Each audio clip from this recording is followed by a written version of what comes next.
Karachi central में लुटेरे आजाद दंदनाने लगे, पुलिस के बजाय डकैत गश्त करने लगे।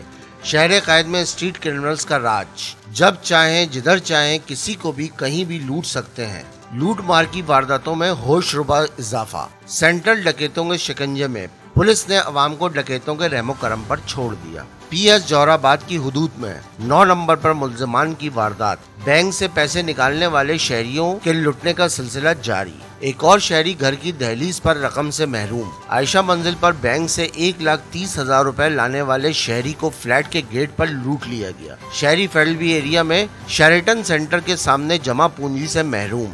डकैत बैंक से पीछे लगकर आए और काम दिखा गए। मुतासरा शहरी वारदात की वजह से ट्रोमा में चला गया। जब एसएचओ का मौक़िफ़ जानने के लिए बात की तो उनका क्या कहना था, सुनिए जरा। हेलो, अस्सलाम वालेकुम। अस्सलाम। वजाहत न्यूज़ से। जी बोले।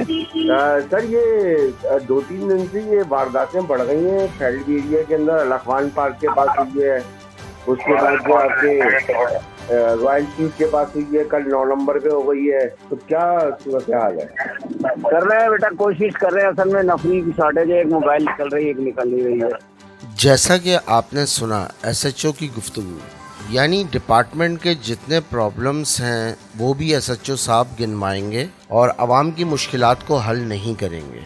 आवाम को कोई रिलीफ नहीं दे सकते, आवाम को सिक्योरिटी प्रोवाइड नहीं कर सकते, तो फिर क्या कर रहे हैं? ये एक सवालिया निशान है। रिपोर्ट रशीद अहमद चाचड़, वजाहत न्यूज़।